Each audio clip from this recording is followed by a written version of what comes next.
Welcome, everyone, to A Call for Judgment. I wanted to cover this story because 60 Minutes and other mainstream media outlets continue to push the fear of hacking. Now, I've talked about for years about how hacking and the fear of your bank account being hacked, your identity being hacked, was one of the ways they were going to market getting technology underneath your skin and inside of your body.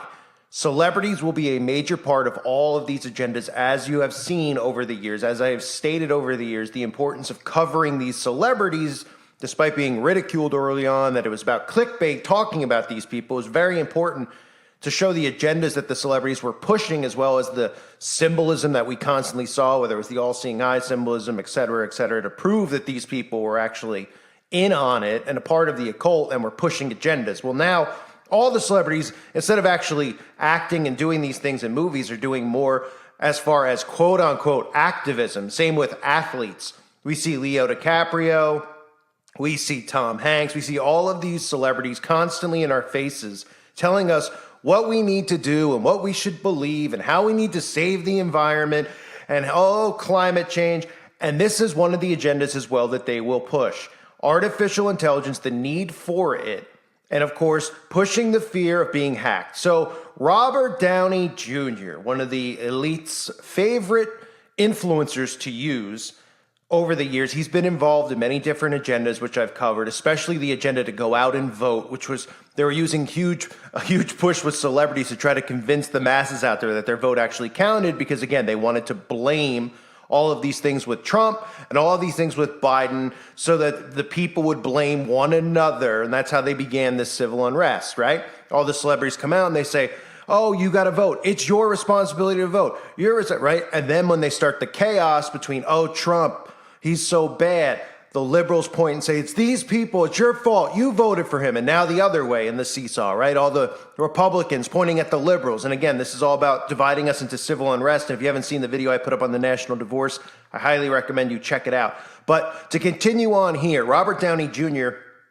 is going to be one of the voices, along with many, to talk about the threat of cyber crimes, cyber attacks. We know that they have an army for cyber attacks. This is all just poo-pooing for people to be fearful, and to give them an excuse to freeze bank accounts, drain bank accounts, and have, deep fakes and all these types of things that our government's going to be behind, and then blame it on the boogeyman in Russia and all these places, the guy, the anonymous person, all those images we've always seen of somebody with a hoodie on a laptop. They'll start pushing that over and over and over again, as they already have, because the people fear the boogeyman. And this will get people on board to eventually get technology in their body. But this is how it starts with even a celebrity like Robert Downey Jr. can be hacked. So that means so can you. We need to do something about it. While researching this week's story about online scams targeting seniors, we quickly learned that no one is safe online. Even one of Hollywood's biggest stars, Robert Downey Jr., famously known as Iron Man, told us he's been the victim of a hack. We asked the on-screen crime fighter about how he became a victim when we met him in Austin, Texas, at the South by Southwest Festival. Well, I got hacked in 2019. I noticed, I was like, I thought I was not vulnerable. I have good IT people, I have security, so everyone's vulnerable. What did you learn in that experience when you're hacked? If you think it won't happen to you, and then you realize, this is happening all the time. Scams, hacks, frauds, identity theft. 1 million kids last year had their identity stolen, so it kind of got a little, PO'd about it. Please welcome to the stage, Robert Downey Jr. How are we? South by Southwest, this is awesome. Downey was here to announce he is teaming up as an investor with Aura, the tech company that appeared in our story this week and uses artificial intelligence to protect people online. As the company's spokesman, he hosted a panel to raise awareness about the threat of online scams. Last year, Americans lost $10.3 billion to online crime. That was just updated, new data from the FBI. How can we argue that online crime is anything but a national crisis? That's honestly why I'm here. That's the answer to the question, is I take this pretty seriously. I'm a husband, I'm a dad, I'm a human. I'm hardwired, as we all are, to protect our family, protect our assets, protect our interests. And I think it's time to fight back against cybercriminals. So again, Robert Downey Jr., Okay, and these celebrities, like, they have nothing better to do. As if, oh wow, Robert Downey Jr.'s Instagram account was hacked. Ooh, the world is gonna burn. But in reality, obviously, that's a huge, massive joke. Like, who would actually care? Like, even if my YouTube channel was hacked, like, would it really be a big deal? Like, you think I'd make a big, huge deal about it? But the millennials and the Gen Z out there having their Instagram account or their YouTube account or their Facebook account hacked, the world will burn if somebody posts a picture of something else or writes something that didn't come directly out of their mouth as a tweet. Oh my goodness, right? That's how they'll market it to them. And then obviously the other people out there who don't care about that, they'll market this stuff as in, oh, well, technology can actually affect your day-to-day life because somebody could use your social security and pretend that you're you and take out credit. Or your bank account. There could be issues with your bank account. Like somebody could just go in and steal your bank account. It wouldn't be Big Brother doing it to you, right? That's only exactly what we see going on in China with the social score, but we won't believe that here in America, right? Because in China, you see, if you disagree with the government, they freeze your bank account, right? And that's a communist country. As I've been covering, America is turning into a communist country, as will all the countries, because that's what the New World Order government is. It's communism. The government will seize your bank accounts and your assets if they see you saying anything, speaking out against them, or not obeying the orders of the carbon footprint, which is, again, your imprisonment stamp. It's your way of being locked in your home and monitored 24/7, where they give you, you can go outside for an hour, the equivalent of a prison mate going out in the yard for an hour, or whatever they call it in prison, where they go out and walk around in the outdoors for an hour, right? We've seen it with the line, the thing I covered, where they're saying, oh, it's going to be, freedom out in the middle of Saudi Arabia, where we could save the climate together and we can all live out in the middle of nowhere, but we'll help the environment. And look, your bedroom can also be right next to your office, which is right next to your toilet, and you could just stay in there. And for an hour, we could all go on the roof and look at the sun, but then we got to go right back in. And everyone's like, ooh, it looks like a futuristic city. Yeah, futuristic cell. So Robert Downey Jr., they say might be known as Hollywood's eccentric tech billionaire Tony Stark turned into iconic Marvel Avengers superhero Iron Man. But off screen, he is a prolific investor who has backed dozens of AI-powered startups through investment firms, Downey Ventures and Footprint. Coalition Ventures, I didn't see that. But Footprint, well, it's in Carbon Footprint. So when his Instagram got hacked in 2019, and he had to deal with the hassle of trying to get it back before recovery support existed, perhaps it was inevitable that one day he would be called upon to make the internet a safer place. So we're supposed to believe, because Robert Downey's internet got hacked, that he's spending his spare time, instead of acting, right? He's an activist now. He's chosen this of all the things, right?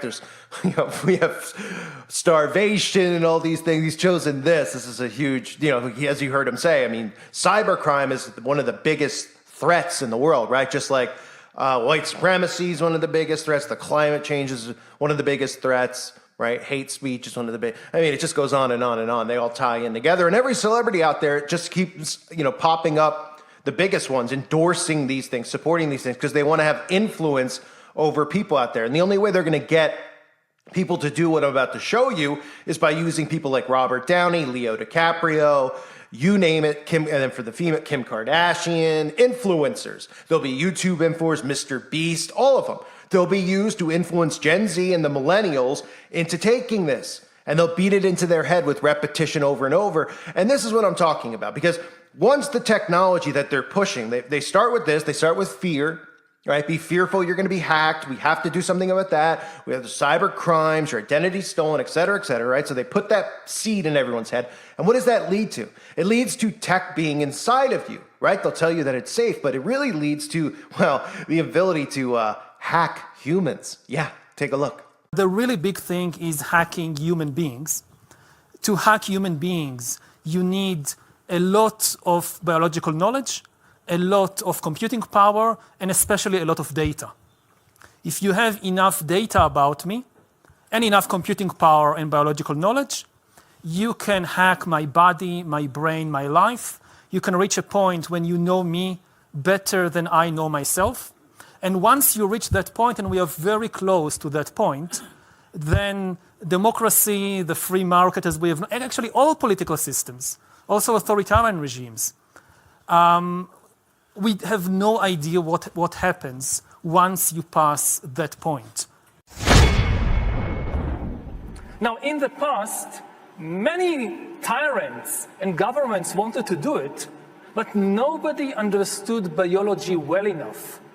And nobody had enough computing power and data to hack millions of people. Neither the Gestapo nor the KGB could do it. But soon, at least some corporations and governments will be able to systematically hack all the people.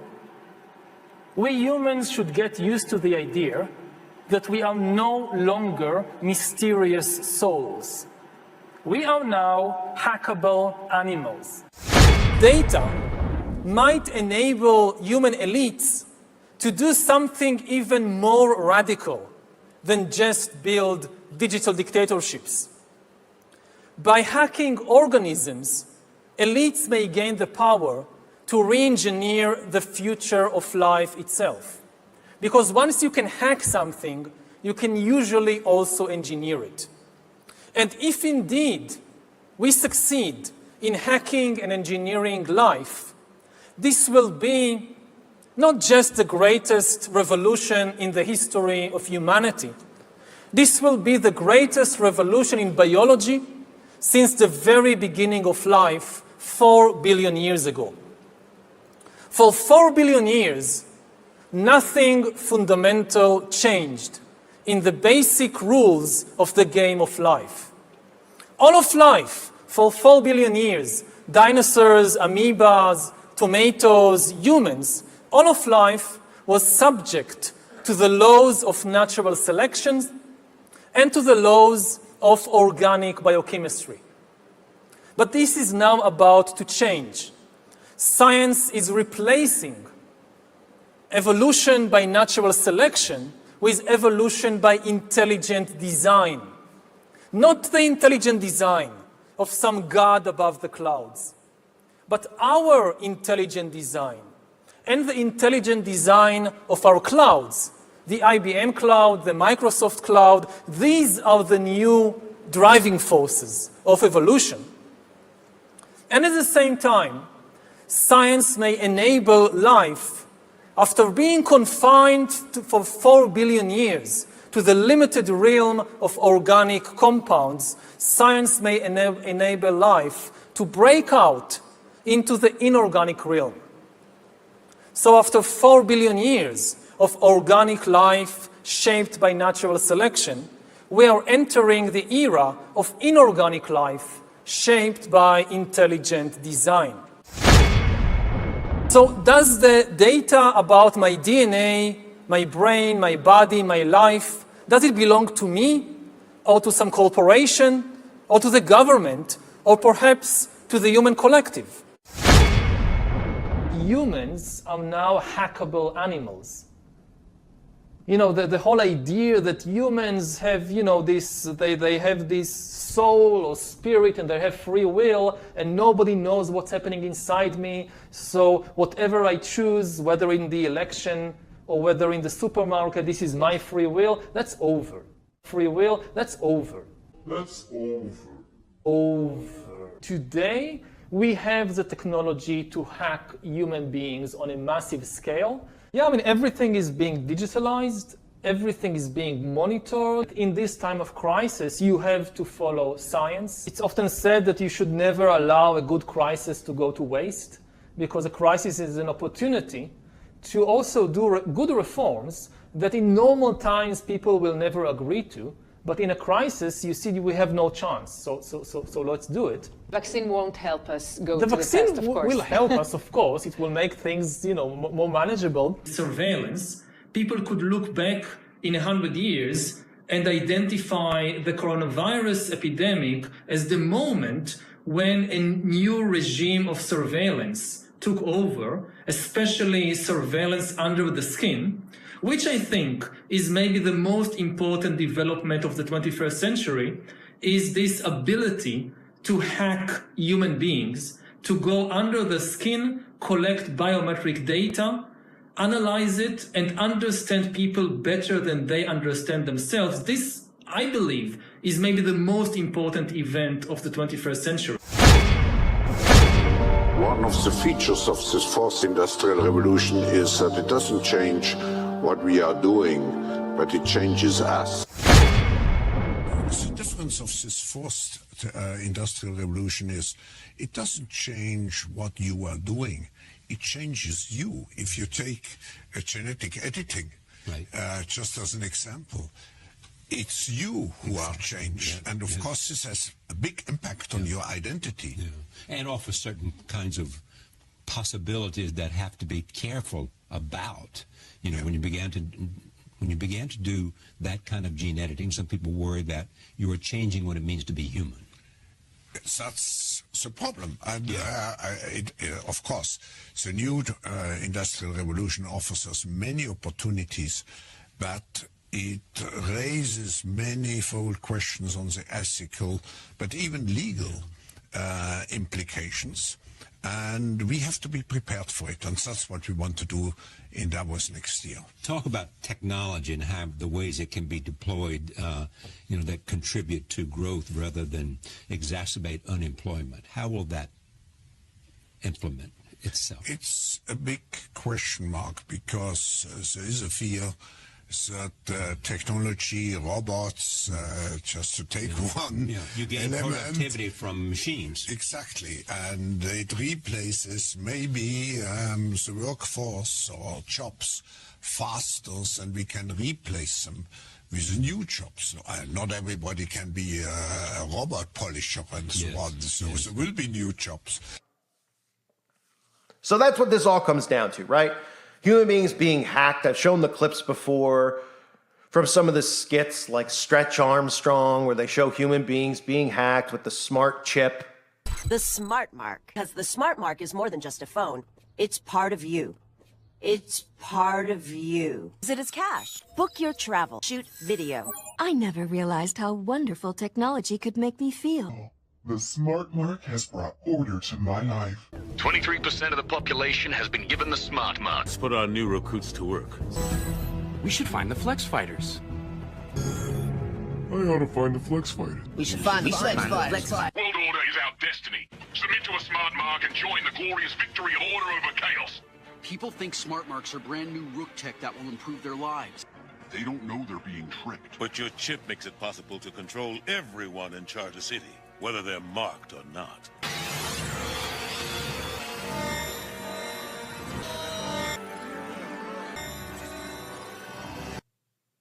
Right? All of this stuff ties together with the mark, with it being under your skin, inside of you, right? That's where we're headed.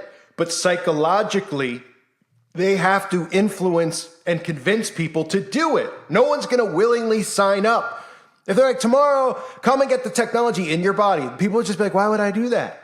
Oh, but if they constantly see fear and they constantly see all these things happening and story after story about people's bank accounts being stolen and identities being stolen and, oh my goodness, the crimes and et cetera, et cetera. And on top of that, my favorite celebrity, Tony Stark himself, Robert Downey, is promoting it. So it must be safe and good because he's such a great, wonderful person who cares about society. And they're all philanthropists, again, which goes back to all the secret societies where they're all taught and told how to be philanthropists. It's a big scam. It's a mind control tactic. Society will fall into place and follow suit because they are sheep. Well, I hate to use the word sheep. They are zombies. They are brain dead zombies, especially Gen Z, especially a lot of millennials out there.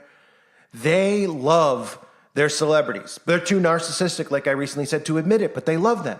And they're the ones who are so key and integral in brainwashing people into this. Nobody's going to care if a senator from Kentucky is on TV telling you that you need to go get this, right? Why do you think with the magic potion they rolled out every single celebrity possible doing selfies of them, putting it in their arm? Oh, well, every single celebrity was doing it because they were told to do it, because they wanted every single celebrity to do it because they figured every single zombie out there would do it. And they did. They didn't do it because, the senator or the mayor of Los Angeles was telling everyone that they needed to do it. They were saying it because that was their job was to pretend to be, oh, well, we're here to help and go do that. But then the celebrities were there to do the influencing. And that's exactly what's going to happen with the mark of the beast. So they want to hack humans. And it all starts psychologically with the hacking and the dangers of just having anything online. And remember, this has to do with your digital identity, right? Your digital ID online, everything of you online, but safe and protected, of course, because right now they don't have the ability to, but they will conveniently have the ability to protect all that stuff, because then the government won't be doing all that. They'll just be hacking you, literally, without you realizing that your brain's being hacked. You see how it works? Pretty frightening, pretty dumb society, but share this video with people. Hopefully they understand. A lot of people don't. They think it's too much for their brains to process. Obviously, if you've been awake for a while, it's easy to process. If you're new to all this stuff, you got to just start seeing it in front of your face, why they're doing this, why they're putting their time and effort into these things, right? Over and over and over, right? Just like this, the stuff we see with the climate and all these activist celebrities, the same thing with the potion. It's all part of an agenda. They're all puppets working for the elites, the globalists. These people are not there because they're more talented than anybody else out there. Oh, they're great actors. Oh, they're this. The best acting that those celebrities do is the acting they do, like you saw Robert Downey talking about being hacked. That's the best acting that they do. The best acting that they do is when they push these agendas. These people are frauds, they're scam artists, and they do not have society's best interests at heart. Their goal is, they'll be protected. They will not have to go into this communist system. They will still have riches. They will still travel the world. They will be rewarded. Their job is to do this. Otherwise, they'll be thrown into the mess with the rest of us. So they're doing their part. They're doing their part, as, like I've said before, with the Me Too movement. The celebrities had to come out and get exposed. That's what the Brotherhood is about. The Brotherhood is whatever you're told to do, you do. If we say that you've gone out and you've done this to 20 girls, 20 women, whatever, you have to just go with it. Don't worry about your image in society, because your image behind closed doors with all of us is even better. And that's all they care about. They don't care how we view them. They still have their millions of dollars. And behind closed doors, they're promoted. They're elevated in the secret societies for doing what they're told to do. And they'll continue to do that. And this is what it's all about for them. Total control of all of humanity. That's the end game. Robert Downey, all these celebrities, talentless, pathetic, absolute puppets for the globalists. I thank everyone for being here. I hope everybody out there is doing well. I've been trying to roll out as much content as possible. I go on runs. I'm feeling pretty good. Sometimes I go down. I feel a little down with all this stuff, especially when I get hit with strikes unnecessarily and all that. But I hope to see more people over on the website. There's a lot of important stuff over there. I'm going to have to make it like another lander to get people over, because I can't really say anything else other than that. But anyone out there looking for information on the website, just ask around and talk about it. If you're new, of course, to the channel. Most of you are not new. Most of you have been around for a while. So I thank I thank all of you, tongue-tied, for being here. I hope you're all doing well and your families are doing well. God bless you and your families.